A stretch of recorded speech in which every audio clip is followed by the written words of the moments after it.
നമസ്കാരം. ഇന്ന് വളരെ പ്രാധാന്യം അറിയിക്കുന്ന ദിവസമാണ്. ഇന്ന് ഏപ്രിൽ 5 ആകുന്നു. ഇന്ന് സാക്ഷാൽ വിഘ്നേശ്വരന്, വിഘ്നങ്ങൾ അകറ്റുന്ന വിഘ്നേശ്വരന് വിശേഷപ്പെട്ട ദിവസമാണ്.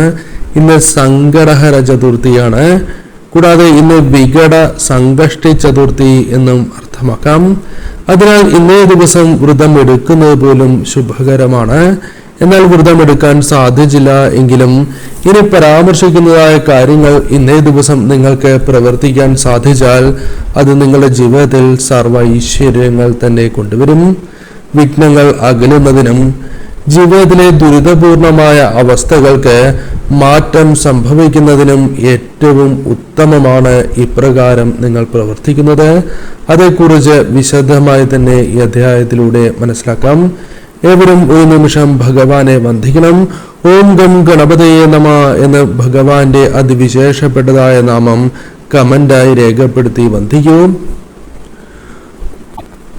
അമാവാസിക്കും പൗർണമിക്കും ശേഷമുള്ള 4ാമത്തെ ദിവസമാണ് ചതുർത്ഥി. ഈ സങ്കടഹര ചതുർത്ഥിക്ക് അതിനാൽ വളരെയധികം പ്രാധാന്യവുമുണ്ട്.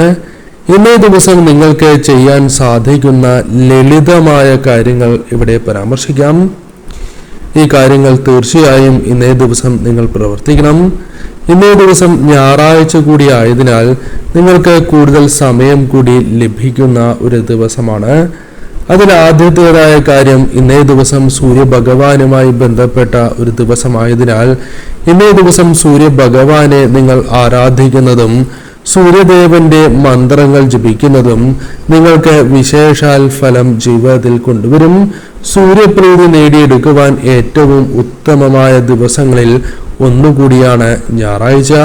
അതിനാൽ സൂര്യമന്ത്രങ്ങൾ ഇന്നേ ദിവസം ശരീരശുദ്ധിയോടെയും മനഃശുദ്ധിയോടെയും നിങ്ങൾ ജപിക്കണം. ഇനി ശ്രദ്ധിക്കേണ്ടതായ കാര്യം, ഇന്ന് സങ്കടഹര ചതുർത്ഥിയുമായി ബന്ധപ്പെട്ട കാര്യങ്ങളാണ്. ഇന്നേ ദിവസം അതിരാവിലെ നിങ്ങൾ ഉണർന്ന് സാക്ഷാൽ ഗണപതി ഭഗവാനെ നിങ്ങൾ ആരാധിക്കണം. കുളിച്ച് ശുദ്ധിയോടെ വിളക്ക് നിങ്ങൾ തെളിയിക്കണം. ആ വിളക്ക് തെളിയിക്കുമ്പോൾ അത് 5 തിരിയിട്ട ഭദ്രദീപമാണ് എങ്കിൽ ഏറ്റവും വിശേഷം. അത് നെയ്വിളക്ക് കൂടിയാണ് എങ്കിൽ കേമം എന്ന് തന്നെ പരാമർശിക്കാം. അതിനാൽ സാധിക്കുന്നവർ ആ ഒരു കാര്യം ചെയ്യണം. ഇന്നേ ദിവസം നിങ്ങൾ അടുത്തുള്ള ഗണപതി പ്രതിഷ്ഠ, അത് ഉപപ്രതിഷ്ഠയാണ് എങ്കിലും പ്രതിഷ്ഠയുള്ള ക്ഷേത്രമാണ് എങ്കിലും പ്രധാന പ്രതിഷ്ഠയാണ് എങ്കിലും നിങ്ങൾ തീർച്ചയായും ദർശനം നടത്തി ക്ഷേത്രത്തിൽ ഒരു നാളികേരം ഉടയ്ക്കണം. അതിനു മുന്നോടിയായി ഒരൽപ്പം കറുക ഭഗവാന് സമർപ്പിച്ചുകൊണ്ട് നാളികേരം നിങ്ങൾ ഉടയ്ക്കുക. ഈ നാളികേരം ഉടയ്ക്കുമ്പോൾ നാളികേരം ചിന്നിച്ചിതറുമ്പോൾ നിങ്ങളുടെ ദുരിതങ്ങൾ തന്നെയാണ്, തടസ്സങ്ങൾ തന്നെയാണ് ഇല്ലാതാകുന്നത് എന്ന കാര്യം ഓർക്കണം. ഇന്നേ ദിവസം നിങ്ങൾ ഈ ഒരു പ്രവൃത്തി ചെയ്യുന്നത് ഇരട്ടി ഫലം നിങ്ങളുടെ ജീവിതത്തിലേക്ക് കൊണ്ടുവരും. കാരണം അപ്രതീക്ഷിതമായാണ് നിങ്ങളുടെ ജീവിതത്തിൽ നേട്ടങ്ങൾ കൈവരിക്കുവാൻ സാധിക്കുക. ഭഗവാൻ നിങ്ങൾക്ക് അനുകൂലമായി പ്രവർത്തിക്കാൻ ആരംഭിക്കും.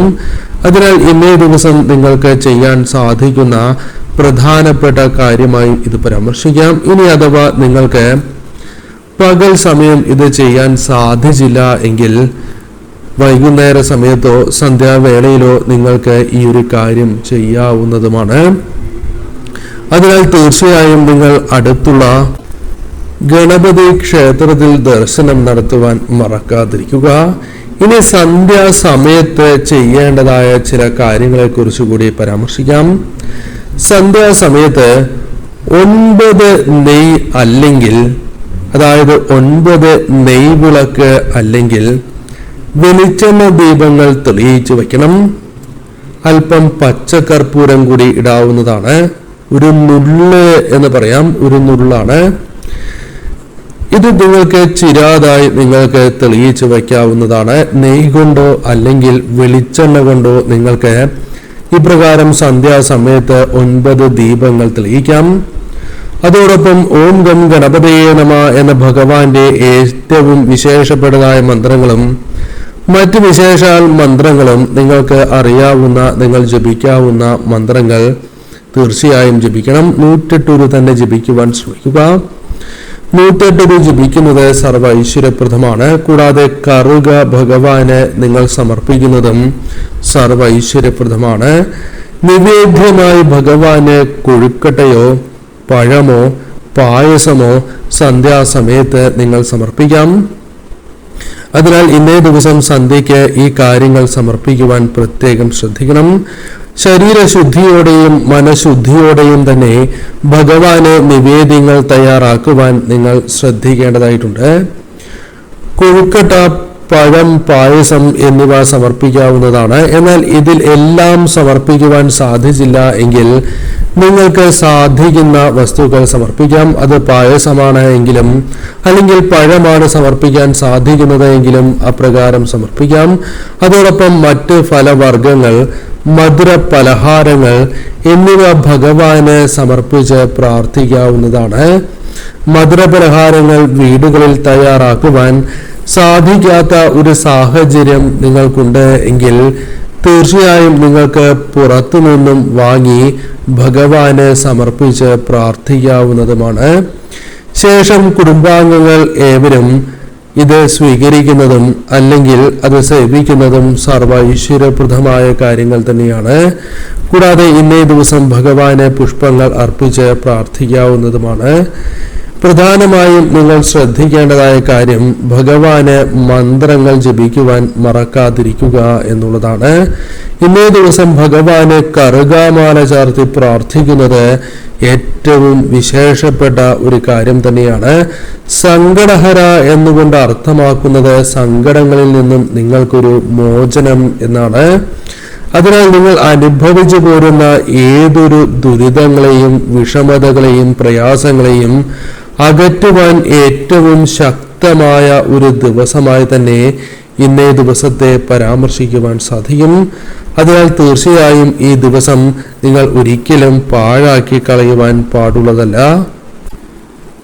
നിങ്ങൾക്ക് വളരെ നടക്കേണ്ടതായ ഒരു ആഗ്രഹമുണ്ട് എങ്കിൽ അല്ലെങ്കിൽ നിങ്ങൾ വളരെ ആഗ്രഹിക്കുന്ന ഒരു കാര്യം നടക്കണം എന്ന് അതിയായി ആഗ്രഹിക്കുന്ന ഒരു സാഹചര്യമുണ്ട് എങ്കിൽ ഇന്നേ ദിവസം ആ ആഗ്രഹം മനസ്സിൽ വിചാരിച്ച് നിങ്ങൾക്ക് പ്രാർത്ഥിക്കാവുന്നതാണ്. ഈ കാര്യങ്ങൾ ഭഗവാന് സമർപ്പിച്ചുകൊണ്ട് നിങ്ങളുടെ ആഗ്രഹം പറഞ്ഞ് പ്രാർത്ഥിക്കുകയാണ് എങ്കിൽ ആ കാര്യം നടക്കുവാനുള്ള സാധ്യത തുലോം വർദ്ധിക്കും എന്നും അർത്ഥമാക്കാം. ഭഗവാൻ ആ കാര്യം നടക്കുന്നതിനുള്ള വഴികൾ നിങ്ങൾക്ക് മുൻപിൽ തെളിയിക്കുന്നതിനോടൊപ്പം അതുമായി ബന്ധപ്പെട്ട തടസ്സങ്ങൾ അത് അകറ്റുന്നതിനുള്ള സാഹചര്യം സൃഷ്ടിക്കുകയും ചെയ്യും. അതിനാൽ തീർച്ചയായും ആഗ്രഹ സാഫല്യത്തിനും ഏറ്റവും വിശേഷപ്പെട്ട ഒരു ദിവസമായി തന്നെ പരാമർശിക്കാം. നിങ്ങളുടെ വീടുകളിൽ കുട്ടികളുണ്ട് എങ്കിൽ തീർച്ചയായും ഇന്നേ ദിവസം ഈ കാര്യങ്ങൾ ചെയ്യുകയും കുട്ടികളെ കൊണ്ട് പ്രാർത്ഥിപ്പിക്കുകയും ചെയ്യുകയാണ് എങ്കിൽ അതും ഭഗവാന്റെ ഓം ഗം ഗണപതിയെ നമ എന്ന മന്ത്രം ജപിച്ചുകൊണ്ട് കുട്ടികളെ കൊണ്ട് പ്രാർത്ഥിപ്പിക്കുകയാണ് എങ്കിൽ അവർക്ക് ബുദ്ധിശക്തി വർദ്ധിക്കുന്നതിനും കാര്യതടസ്സങ്ങൾ കൂടാതെ ജീവിതത്തിൽ പ്രത്യേകിച്ചും വിദ്യയിൽ ഉയർച്ച, തൊഴിൽപരമായ ഉയർച്ച തുടങ്ങിയ കാര്യങ്ങൾ വന്ന് ചേരുന്നതിനും സഹായകരമായി തീരും. എന്താണോ അവർ അനുഭവിച്ചുകൊണ്ടിരിക്കുന്ന തടസ്സങ്ങൾ അതിൽ നിന്നും ഒരു മുക്തി ഭഗവാൻ നിങ്ങൾക്ക് പ്രദാനം ചെയ്യും. ഈ കാര്യങ്ങൾ തീർച്ചയായും നിങ്ങൾ വീടുകളിൽ പ്രവർത്തിക്കേണ്ട കാര്യങ്ങൾ തന്നെയാകുന്നു. ഏവരും ഈ കാര്യങ്ങൾ ചെയ്യുക.